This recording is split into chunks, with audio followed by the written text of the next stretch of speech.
What up gamers, Fencer here, and welcome back to Girls Frontline 2 Exilium. So yeah, let's continue here. He is right. Colfin, who has been silent all this time, suddenly stands up.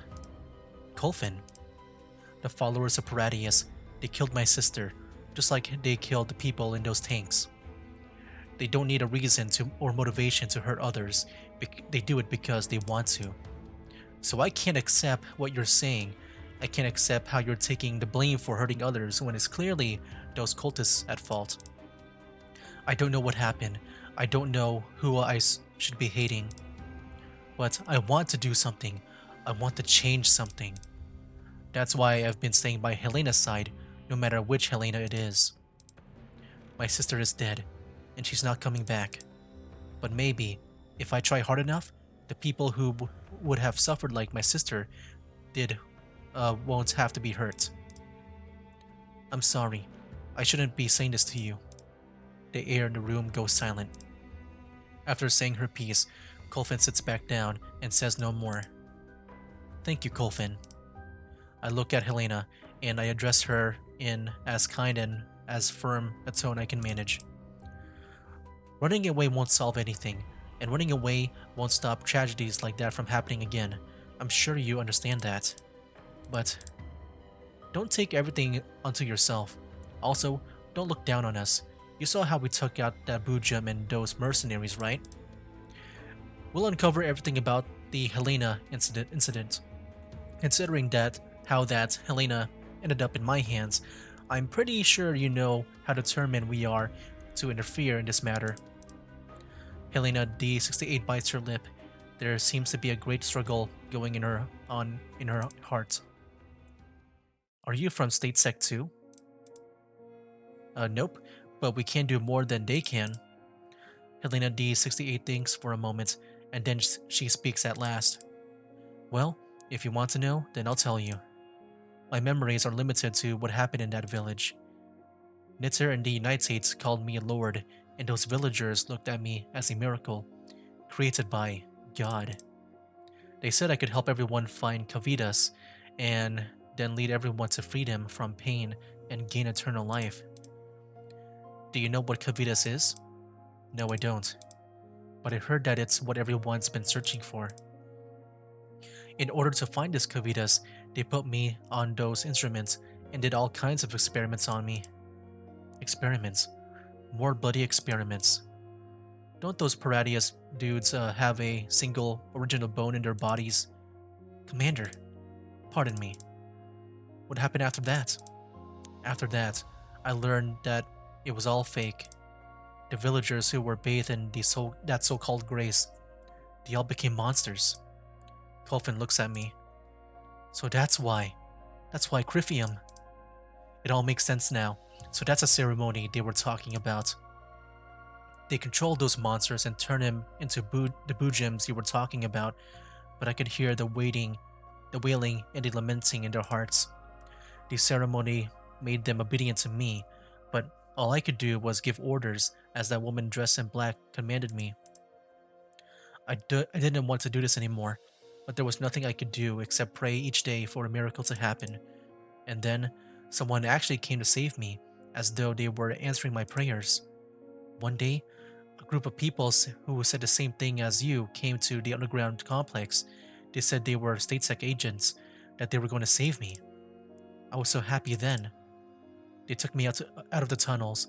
They told me to wait for their pickup in the village, but in the end, they never came. At that time, I didn't realize that they were probably in those tanks. I had nowhere else to go. My only company was the lingering spirits of the fallen. At that time, all I could do was pray, and then my prayers were answered again. Another me descended from the heavens, shining brightly. So our Helena was drawn to you by your prayers? The girl hesitates for a moment, and then she nods reluctantly. Yeah, I think she heard my call. The fact that these Helenas can speak to each other's hearts is something that's come up before. It seems the similarities between them and Paradius' old Naito research warrants further investigation. Oh yes, there's one more thing. Who exactly is that person who possessed Helena? that consciousness who was talking to us. Why did she say that she betrayed you? Our minds once lived in a sea of flowers. Back then, there were many copies of us. But we were killed by that voice. The memories from the Sea of Flowers told me that she was the first Helena. Oh, she did not accept us and wanted to kill us, so she would become the only one of her kind. We once had the chance to escape, but because of her betrayal, we were cast out of the Sea of Flowers. If it wasn't for her, because of her, if I had just been more determined back then. Helena clenches her fist, and as she scrunches up her face, tears begin welling up in the corners of her eyes. I understand. Alright, you've said enough for today. Go get some rest. My questions have been answered. What she said indicates that what happened before is essentially the same as what I theorized. Paradius took over a village, tricked its inhabitants into following their dang cult, used them as test subjects to fuse them with plants, which they later combined into a bujum. Then they tried to use Helenas, who could hear psychic messages, to control them. Meanwhile, Nitter and those cultists were responsible for protecting and controlling the Helenas. Mongi's security was responsible for ensuring the perimeter was locked down. This was a comprehensive biological experiment setup. While I don't know what the aim of all those experiments is, it's perfectly in keeping with Paradius' way of doing things. And that also makes me certain that those dudes haven't been completely stamped out yet. Let us handle the rest. I promise that nobody else will get hurt again. Kulfin, stay by her side. Also, we need to check on the condition of the Helena in the box. Will do, Commander. Springfield, please take care of them. We have to discuss our course of action going forward. Understood, Commander. Please leave it to me. Springfield nods to me, and then she turns to the sniffling girl. Miss Helena, you haven't told us how you'd like us to address you. I think Helena is probably just a code name. I don't think you'd want to be called that forever, right? I don't. I wasn't given a name. Then, how about you give this lovely little lady a name, Commander? A code like D68 isn't much of a name after all. You want me to do it? In that case, I scour my brain to try and come up with a nice-sounding name for the girl before me. How does Melanie sound? It's not too bad. A guardian of souls. I'm sure those infected villagers must have believed you could protect them, even in the direst of situations. I couldn't do it then, but... Hey, Melanie, the name change. She looks up to me. I think I understand the meaning behind that name. Please call me that from now on, Commander. Oh, this is an audio clip with the resource ID Wolf 000320822-3362. Encrypted voice. They've arrived early. Our missing comrades were confirmed to be there as well, right? Yes, they were all killed. But their deaths were not in vain, thanks to the commander's intervention. He's still as much as of a busybody as always. Still, that's just how he is. You don't seem to approve. His methods are highly inefficient, though they are effective at times. I don't understand him, but so long as he doesn't interfere with our mission, I won't oppose him. Perhaps that's how humans think. Are these dolls? He's just like she was. Always so pretentious and very infuriating at times. That's a high praise coming from you. However, my assessment is that we haven't gone deep enough. Perhaps we need to establish more direct contact. Very well. Since you're the leader now, I will obey without question out of the consideration for the mission's efficiency. Still, don't forget our original objective. Alva. Alva. And yeah, I already got the rewards because I decided to skip and I had to go. That's why I didn't get the rewards for that one there. Anyways, next up here, let's go do it. You got a battle here as well. Should be all fine and all. Alright, let's do it, man. Let's see what is the next course of action after all that. I'm sitting in the corner of the cafe, slowly sampling this coffee Santaresi has just brought me. After returning from the safe house, I had a loud and lively meal with the dolls, the first one in a long time. Santaresi and Springfield served up a sumptuous feast, and then the dolls and I had a long discussion about the past. Springfield told me about how the Sochiro was founded, while Diane recalled the adventures of Monsoon as they traveled between the satellite cities. Santaresi did her best to serve everyone, while Zhangyu and Zhao He were about to put on an impromptu performance for us, only to remember that their instruments and luggage were still at the train station. Springfield helped them contact the local authorities, and when they learned that the missing items would be shipped over to them, they were so happy that they dragged out Sharkry's stage to sing off an off-key song. We cleared the tables once we were done eating, or rather, they did. I tried to help, but they shooed me away, leaving me no choice but to find a corner to sit down in.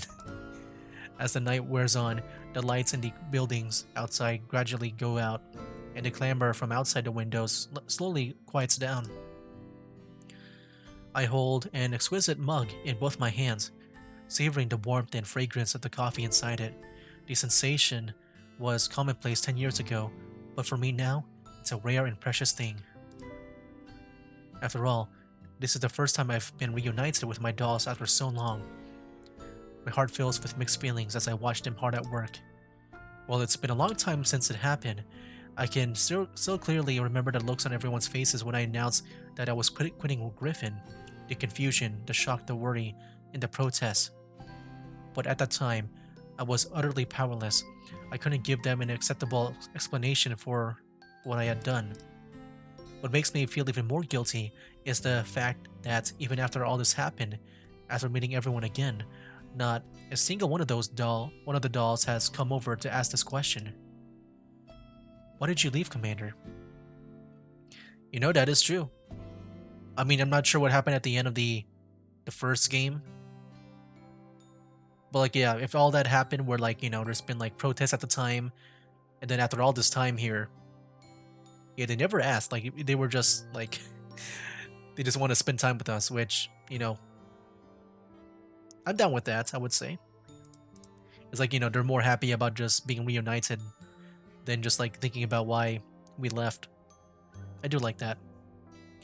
It seems everyone still has that same unconditional trust in me, considering how easily they accepted the answer I gave, the one that I couldn't even convince myself.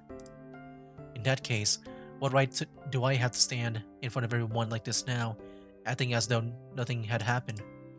Springfield helps Santaresi return the dishes into the cabinet, then glances toward me. Apparently, she noticed the complicated look on my face because she undoes her apron and walks over to my table before sitting down opposite of me. What's wrong, Commander? You seem uncomfortable. Yeah, I feel a little conflicted. Is it because of Melanie? Yeah. Well, that's part of it. As for the rest, Springfield continues watching me, and I can't continue speaking for a while. Would you mind if I venture to guess? Go ahead. It feels like you're avoiding us. Just a little. You didn't say much while you were eating either. Is there something you wanted to say just now, but couldn't? I take a deep breath, trying to gather up the courage to get the words out. I'm sorry. This apology has been far too long in coming, and I should have said it in front of everyone. But when I finally managed to build up the courage to face my past, the others didn't give me a chance to say it. You're sorry? Why are you apologizing, Commander?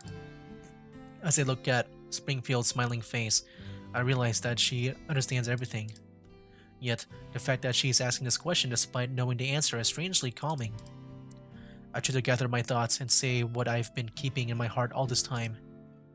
I'm sorry for leaving, and I'm sorry for that dang agreement. I pause, and after thinking for a bit, I continue to speak. I always thought that signing that agreement and leaving Griffin back then was the only choice I could make.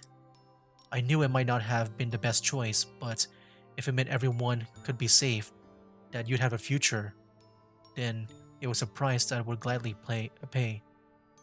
Dang. What is this agreement, man? Like I said, I haven't played the first game. I have not played it.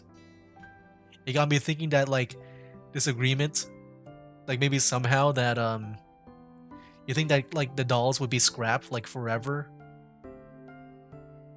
Unless he, like, left? I'm wondering if that's the case. Dang. That's kind of like, I can definitely see that, like, being, like, the end of the first game. Wow, okay. And then, like, everyone reunites, like, in the sequel here. Springfield keeps watching me, waiting for me to continue. You know, I actually felt kind of relieved when I first came to the yellow zone. I guess it's a sign of how useless I am. I was arrogant enough to think that this was the way to give everyone a better future, and that I could escape from those inconvenient realities that I didn't want to face. I knew it was wrong, of course, but I couldn't muster up the courage I used to have in order to fight for what I knew was right. A lot of people died, and yet I'm still alive. And the only reason why I survive is because countless dolls gave their lives for me. But do those sacrifices even mean anything? I haven't found the answer to that yet. And so, I drifted through this chaotic world for the past 10 years, trying to find an answer that would put my heart at ease, that would prove that I hadn't chosen wrongly. But the more I looked, the more lost I felt. I thought that turning my back on war meant that I would no longer be used. I thought that giving up what power I had would give everyone peace. But it was all pointless in the end. Oh yes, I was no longer being used, but that was because I was no longer of use at all. And even after giving up my rank and position, the mere fact that you were associated with me put you all in danger. In that case, what even is the point of giving it all up in the first place? Okay, maybe it's not the scrap thing. I forgot, like, I forgot that part of the agreement where, like, they're not supposed to be, like, near me in a way, right? Yeah, I forgot about that part. But yeah, I guess we're just really not supposed to be with any of the dolls, because, like, that could break the agreement. Yeah, I guess it's more like that. It's not like being scrapped or something, or I don't know. I guess another theory that I got, you know, since I didn't play the first one, is that I'm guessing I did something very bad, where, like, it would also, like, because of, like, maybe an association thing, like a guilt by association, where since I did something very bad, that it might also affect, like, the dolls that I was working with. Wait, that's my guess. I'm sure you guys know the ending already of the first game. But yeah, it's like best that, you know, I'm not associated with the dolls I was working with to, like, you know, save their reputation or whatever, to make sure they don't get into trouble. You heard what I told Melanie just now. Even though I killed William with my own hands back then. Who the heck is William? Paradius is still going strong and still using innocent people in their inhumane experiments. Okay, I'm guessing William is the leader of Paradius back then. I don't remember if they mentioned this before in this game yet, but I'm guessing that was the goal of the first game. Where, like, I'm guessing Paradius was, like, the end goal for the first game.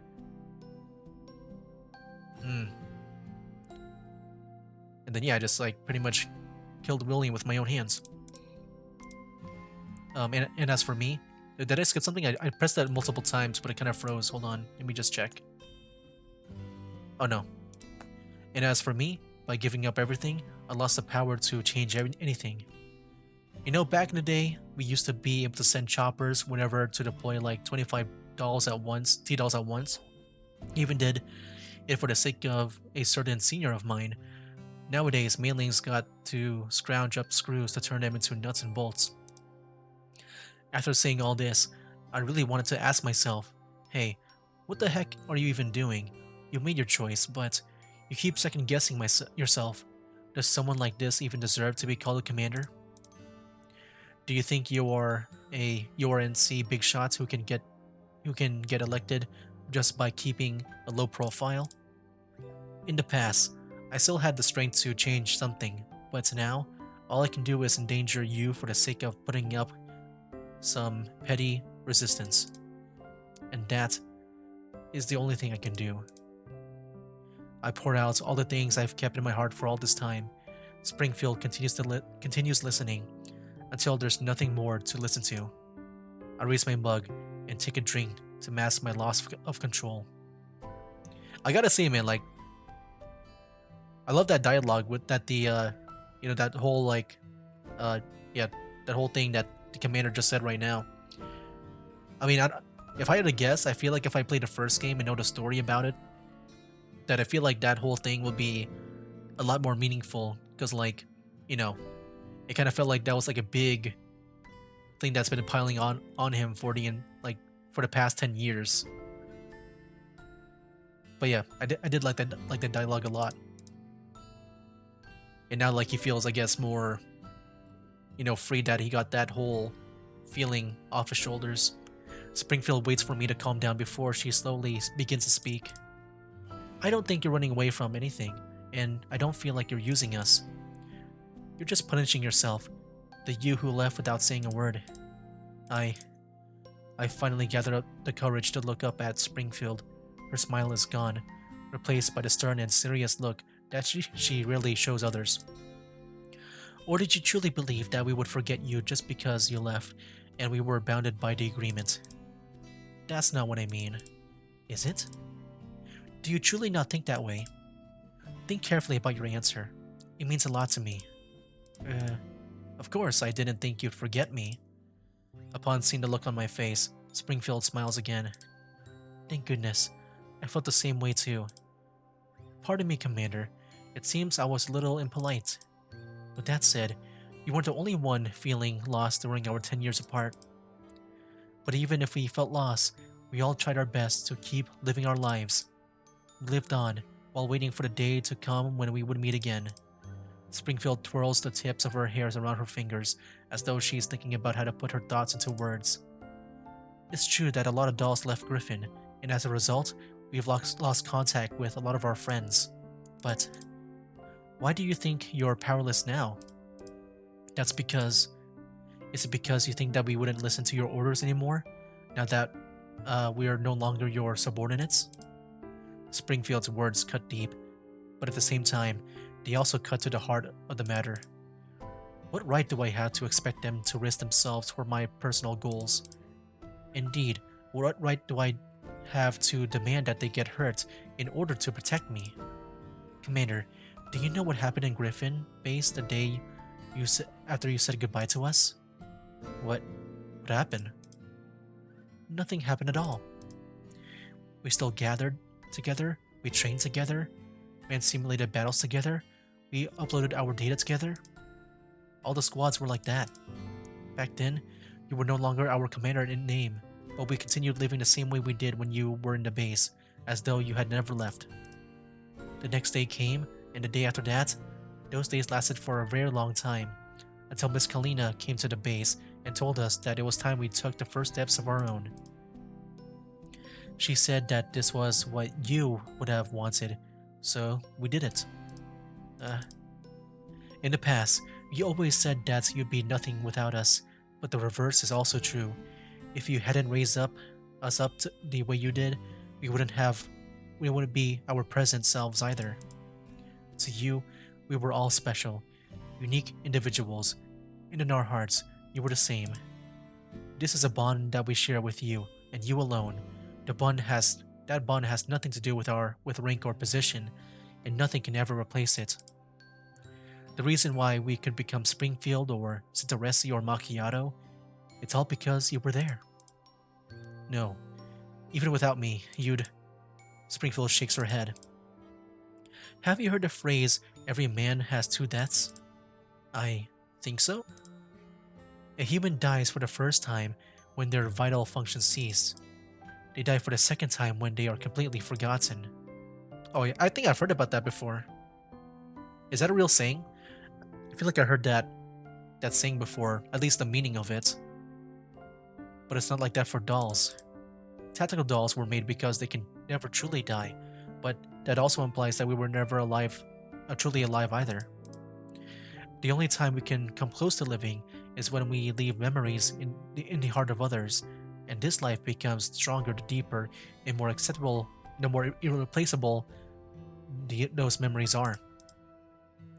Without you, we would only be dolls you could see walking around anywhere on the street, filed, filed or filled, filed under broad categories. Oh yeah, filed, under broad categories like cleaning type, combat type, or entertainment type, easily replaced and forgotten with the changing of generations. But you gave us the most important thing in the world, the one thing that truly makes us alive in the world, the unique memories that we share. Uh, I don't know if I'm making myself clear enough, but I hope you will understand what I'm trying to say, Commander. You've made yourself very clear, and you've helped me understand a lot of things too. But I must tell you this, if you chose to help me, you will lose everything. Perhaps even the Suchero that you've poured your heart and soul into may no longer exist. Are you alright with that? I'd like to think that agreement was a trial of sorts. It is a challenge for us and you, a way to test our determination to change the future. I am ready. I believe our friends are ready. Are you ready, Commander? Are you ready to make up your mind to bring about change? I I reflected on everything I've experienced until now. The shadow of Paradia still looms over the world like storm clouds, and the big shots think that this land is just a sandbox that they can toy with at their leisure, moving their pawns as they please. In that case, since I can't change anything about playing by the rules, why not just flip the table and make my own set of rules? Yeah, while there are still many unknown variables in play, in the end, I decided to use that simple word to make my promise to Springfield. Meanwhile, the day in the gates that has been floating lazily in the air slowly drifts over. My oh my, you do have a silver tongue, Miss Springfield. Meanwhile, the commander writes off all my attempts at persuasion as making fun of him. Whatever shall I do? Uh, but that's because you really are making fun of me. Oh, how you have wronged me. Miss Springfield, I call for justice in my stead. Miss Dandelion is helping you in her own way, Commander. Also, it was thanks to not Centauressi, to Miss Dandelion's arrangements and timely communication that we were so successfully in guiding you to the cafe. Is that so? How are things in the safe house? That midget doll has finished checking the box. The midget doll? Who's that?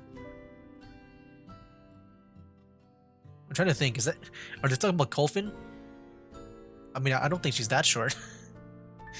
I mean, to me, I think she does look like she would be like short, but I don't think that short.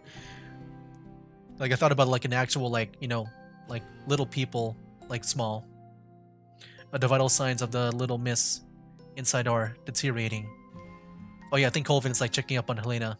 I think that's what's happening. While she's not in danger yet, she's probably going to experience organ failure like before.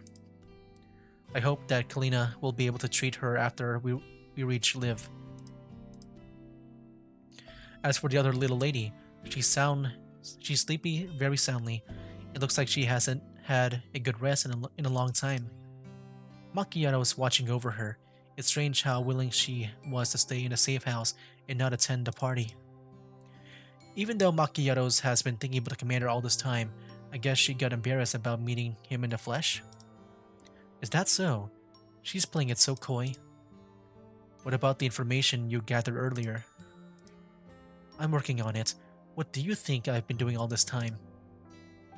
There's a lot of corporate data in there which needs to be sorted through. I'll let you know when I find a lead. After the dolls clear the tables, Santaresi serves up a smorgasbord of snacks and drinks. After at everyone's urging, I am dragged before the dining table once again. I feel much more relaxed after talking with Springfield, and my conversation with the other dolls flows much more naturally now.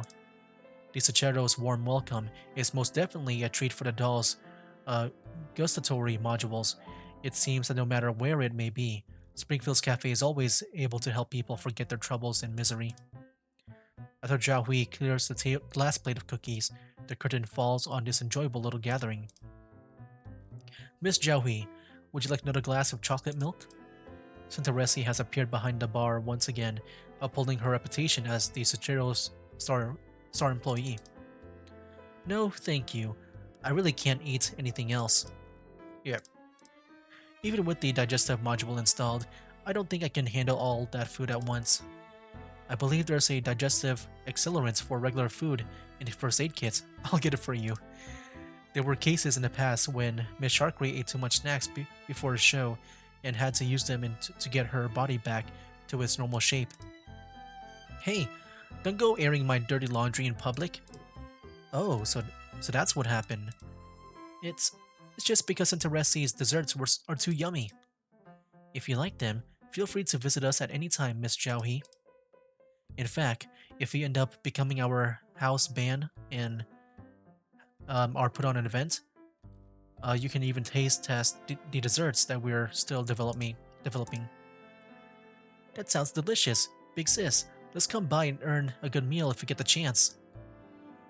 We would be happy to help, provided it doesn't cause problems for the Zuchero. It's a deal then. I sit on the edge of the counter, watching the dolls talk and laugh. A surge of nostalgia swells in my heart. I was a drifter ever since I left Griffin. The colorful, bright days in my memories have been practically all washed out and replaced by endless missions, mutated elids, and the collapse storm screaming through the vast expanses of barren sand. Meanwhile, those storms carried me further and further away from my path. Now that I intended to set foot on this road once more, can I still tell which way I should be headed? Ring ring.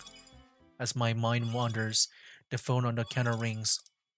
Springfield and Santaresi quickly exchange looks, and their faces turn severe. There shouldn't be anyone calling at a time like this. Manager, want me to pick it up?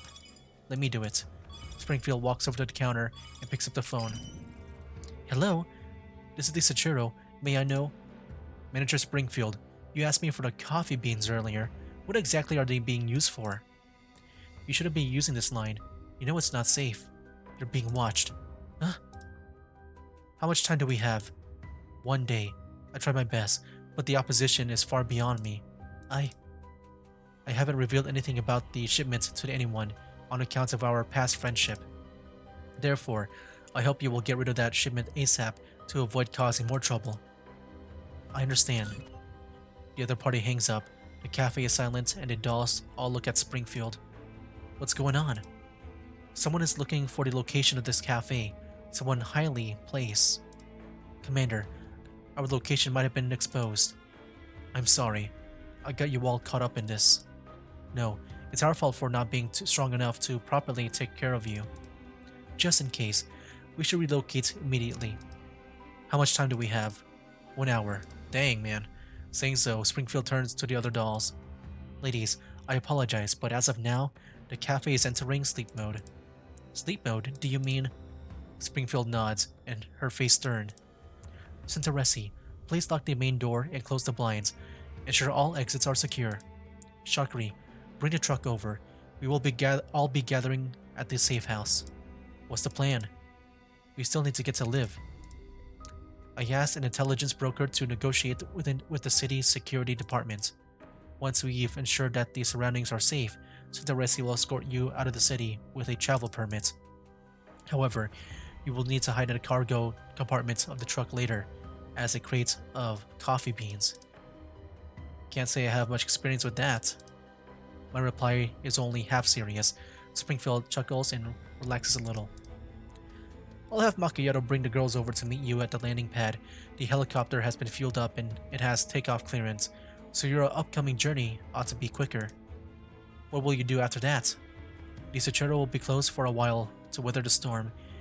We will shift our intelligence gathering work to a more clandestine location. Once we've assured everything is safe, I'll contact you through new means.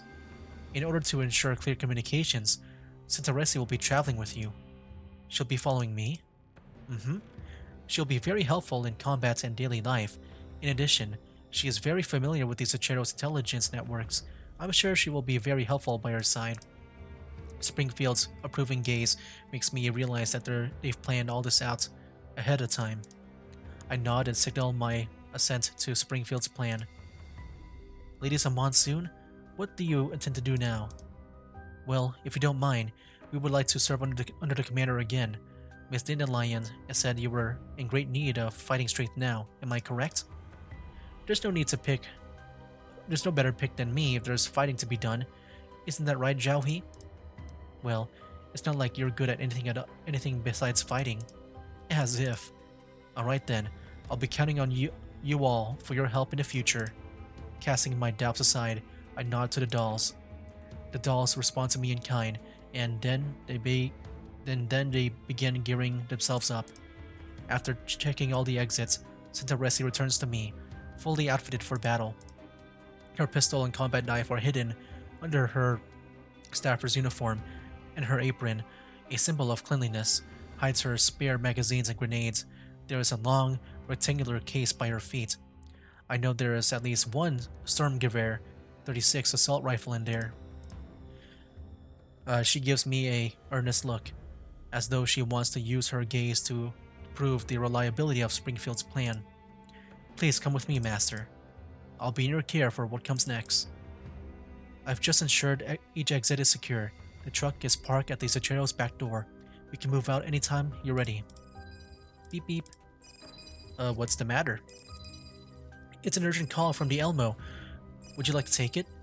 From the Elmo, here we go. It's been a while since we've heard back from there. A call from the Elmo? Did Groza and the others run into trouble while trying to meet up with 404? A sense of foreboding fills my heart, and I scramble to pick up. Groza, what's happening? Hey, dang, it's been a while.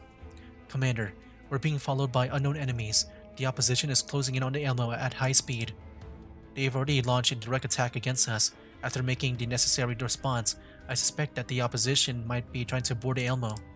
We may need your leadership and judgment for the upcoming battle. Unknown enemies, you say? What are their numbers and makeup? From what we can tell, they are using 10 plus armored combat vehicles and at least 80 plus infantry. Armored vehicles. Could it be Monkey again? Have Mei Ling increase the Elmo's speed.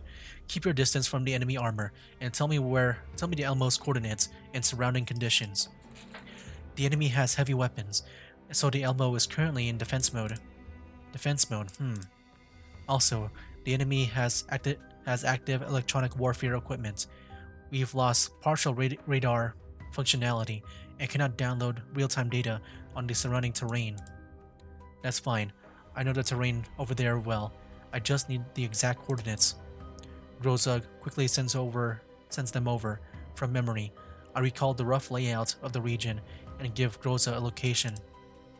There is a pass 10 kilometers northwest of the Elmo with an abandoned town in it. If the enemy wants to board the Elmo, they'll want to shrink their perimeter. Once they're surrounded, there'll be no escape. Therefore, you must find terrain that will disrupt their plan to encircle you. That pass is a good place for it. In short, get the Elmo over there ASAP. Does this mean we'll be disabling defense mode and breaking through their barricade? What if we do that? The Elmo might sustain severe damage. Letting them board the Elmo will be more dangerous than that. Understood. As I responded to Groza's question, I think as hard as I can about how to handle what is to come. As expected, picking up 404 didn't go as well as planned. Over a dozen enemies and IFVs is by no means a small amount, and Groza will probably have a hard time dealing with them by herself. However, the Helena escort mission is only half complete, and we aren't too far from Liv. If we bring the girls back to the Elmo, escorting them there again will probably be much harder, considering that the enemy has already been alerted. Springfield seems to have seen through my worries, because she turns to me from where she's standing off to the side and speaks. Commander, please allow Macchiato and myself to escort Helena. What? I was plotting a course just now. The route to live from here is covered by Suchero's intelligence network.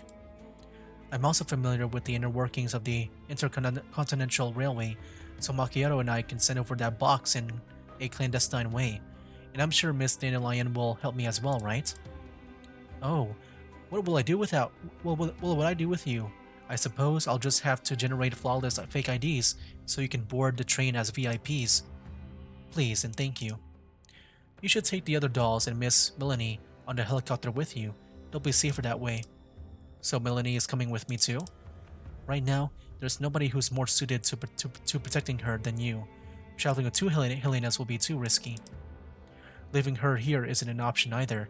If everyone leaves, then they won't find anything, even if they launch an attack, launch an investigation. Since you brought her out here, brought her out of the darkness and into the light, you should be prepared to take full responsibility for your actions. You have a point. Since I have already decided, I contact Rosa again and inform her of my plan. Meanwhile, Springfield studies the files in her hand and thinks about how to best handle the upcoming situation. Sharkry, take the truck and bring everyone to the landing pad outside the city. You will be piloting the helicopter later, so do everything the commander says. Huh? But what about you, manager? I'll contact Macchiato. We'll prepare to send Helena over. We'll arrange for Colfin and Melanie to arrive safely at the landing pad. Aren't you coming with us, manager? But what about Suchero? As long as we're around, we can set up a Suchero anywhere. Don't worry, I'll come find you on the Elma once this mission is over. Commander, make sure you make room for the Suchero's latest outlets, okay? I'll be waiting for you. I calm myself and look at the dolls with gratitude in my eyes. The familiar sense of security and confidence has returned to me. Thank you. I'm glad you're all here. The girls smile at me by the way of response, and then we swing into action. Santaresi helps me open a door, revealing a truck with the Suchero logo on it. Stay safe. I'll see you guys on the Elmo. All the best. We load up the truck and leave Springfield behind. As the rear doors slowly close, I take one last look at this place and the safe house which has sheltered me, even for just a moment, and as the truck's engines rev up, I disappear into the coffee-scented darkness. Here we go, battle time. Dang, dude, that was a long cutscene, man. Like around, I want to say at least 35 or 40 minutes worth. No, I think 35 maybe. By combat start. Is that the Mongi security? Wait, they're pretty cool, man. Like the Mongi security guys, I just love the armor and all that stuff. I do like them. Okay.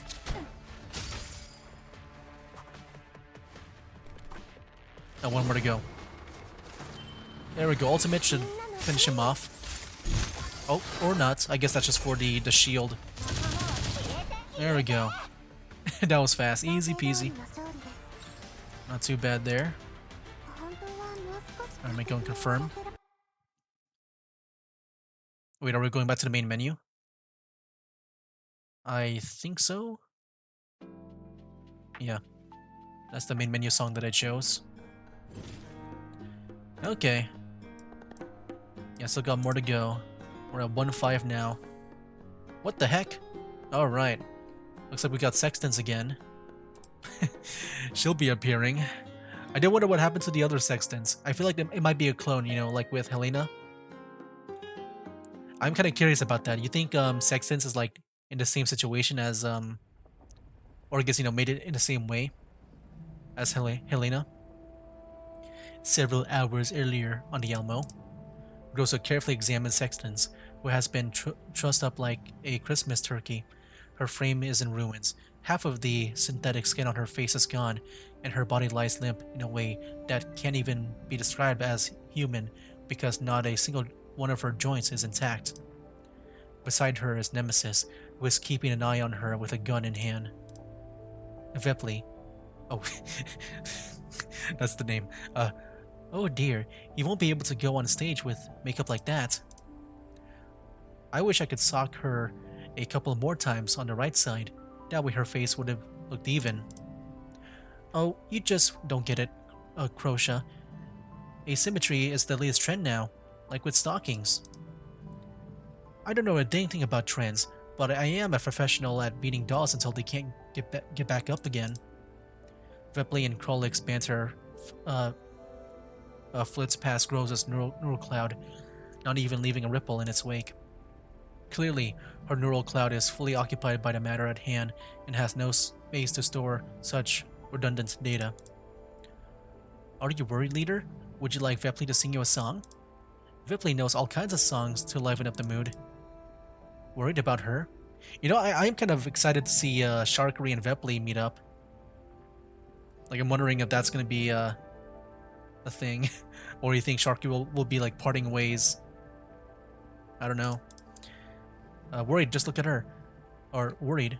What was it again? Worried what? About her? Just look at her. All her core components are pretty much just a write-off. I think even rebooting her would be a stretch.